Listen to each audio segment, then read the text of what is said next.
Thank you, Simon. I think we have to start. We have to understand that sometimes you face a situation where events and developments come together in what becomes a turning point, what becomes a qualitative shift.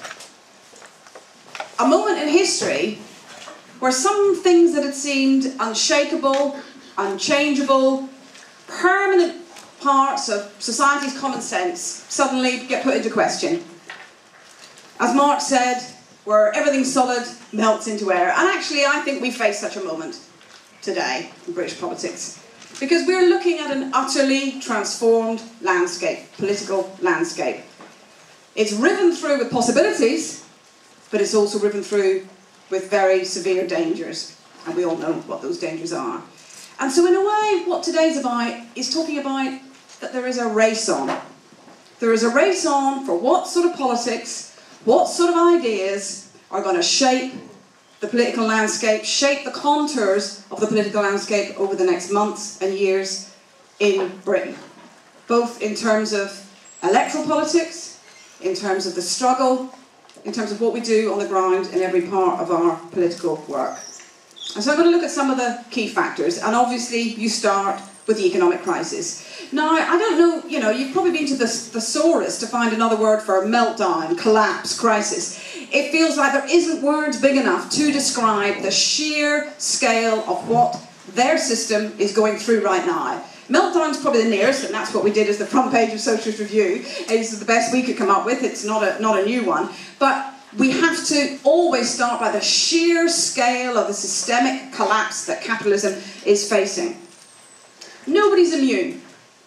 General Motors is bankrupt. Can you imagine that? General Motors, there is nothing that symbolises more, does it, the sheer power of US capitalism, of US power, than General Motors.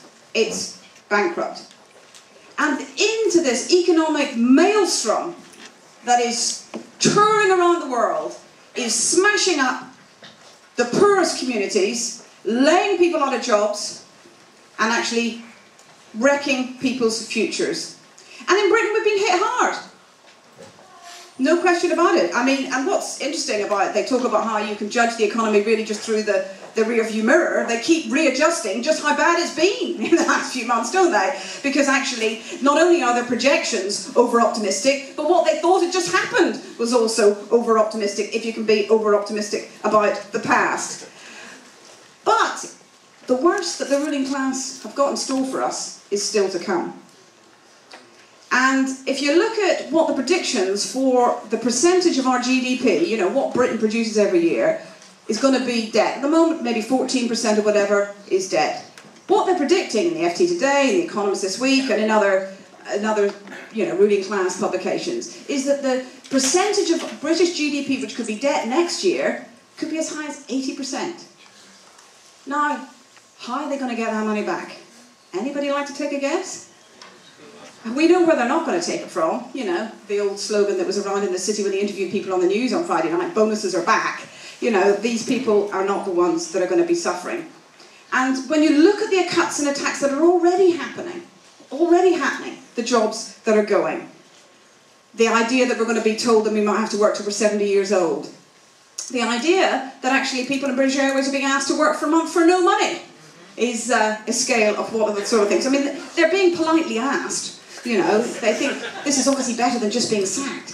But I don't think when you're a low-paid worker being asked, would you like to take a sabbatical for a year, is quite the same as if you're running British Airways. And I think the people at BT, where I worked for many years, many of the low-paid workers in BT won't find the prospects of taking a year off on a third pay or a quarter pay something that is as alluring as if you were taking a real sabbatical with some real money.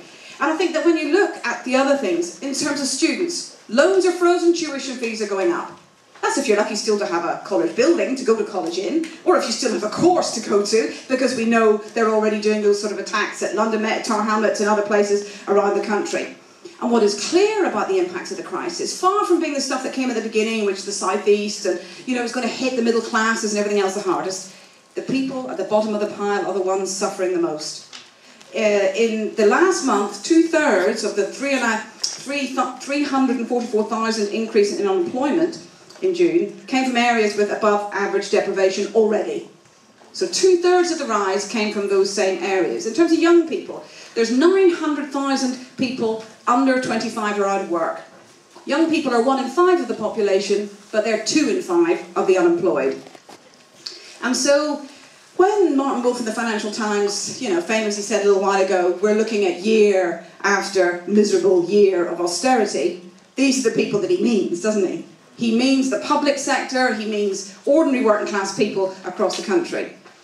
It's for us, the austerity, not for them. And so this brings me to the second factor in all of this, the political crisis.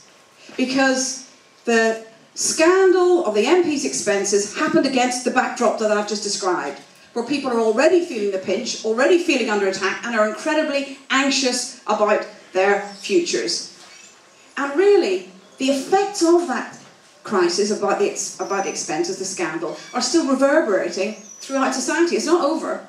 It is still reverberating around society. We can make jokes about duck houses and everything else, but I think this has had a much more fundamental impact on politics. Because actually, while we're being told that we might have to work till we're 70 and our jobs are going to be cut and factories closed and welfare benefits cut back and everything else, the idea that our political representatives were bending and breaking rules in order to live a lifestyle that most of their constituents couldn't even dream of, I think has absolutely made people deeply bitter and angry. Now, people already had a pretty low opinion of politicians, didn't they, before this? I mean, it wasn't great. Politicians weren't really a revered section of society, were they, before the expenses scandal? And in fact, a survey by Hansard, that keeps the records of Parliament, they did a survey and they said, it's the home of democracy, Parliament, let's see what people in Britain think about it. And this was in December 2008. And they found that only 19% of people said that Parliament was working for them.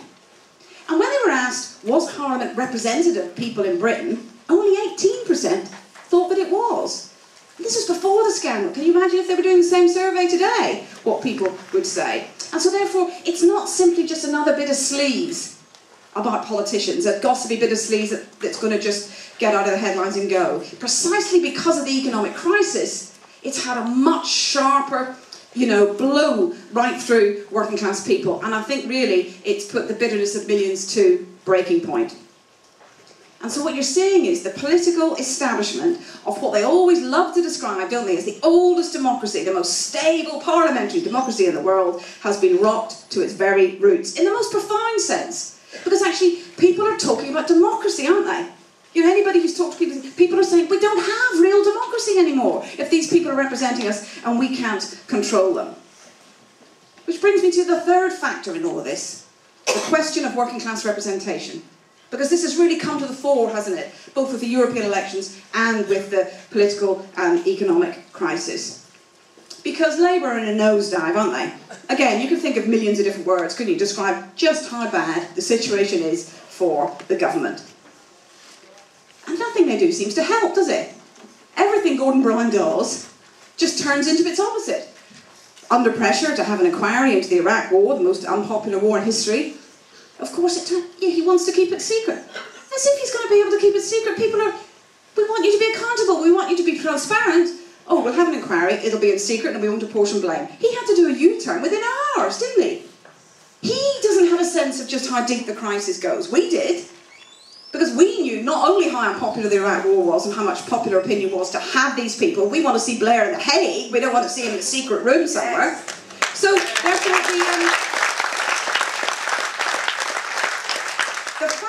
the fact that they thought they could get away with it shows how unconnected they are. But each thing just makes it worse, doesn't it? So now, post office privatisation, no prospect now, Madison says, of pushing that forward because the market conditions aren't right. Well, they did a long thing, on the news about how the market conditions in terms of the post office were exactly the same when he announced it. It's got absolutely nothing to do with market conditions. It's got to do with the conditions of popular opinion in Britain who think that privatisation is a really bad idea and they can't risk having a fight over it. ID cards. Suddenly, the pilot scheme for the pilots has been rejected because the pilots said they were going to go on strike because they did not want to have compulsory ID cards, and it was universally unpopular across British society. So this government is weak, but it's desperate so it can make it nasty It isn't just going to sit there being weak and not wanting to do anything, because